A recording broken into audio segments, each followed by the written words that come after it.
অনেক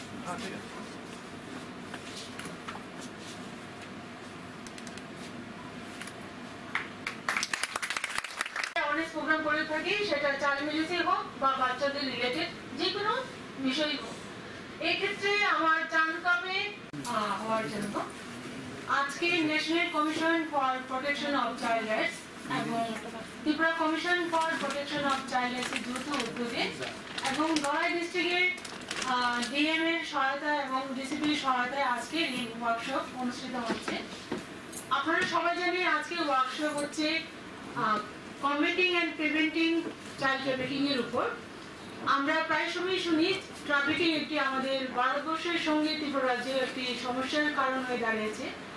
আমরা প্রায় সময় দেখি যে ট্রাফিকিং হলেও কিন্তু আমরা সেইরকম প্রশাসন লেভেল থেকে না জানানোর জন্য আমরা অনেক সময় সেইরকম কোনো ব্যবস্থা নিতে পারি না। তো সেই বিষয়ে আজকে গুরুত্বপূর্ণ এই ট্রাফিকিং এর বিষয়ে আজকের একদিনের কর্মশালা। আজকের এই কর্মশালায় যারা উপস্থিত আছেন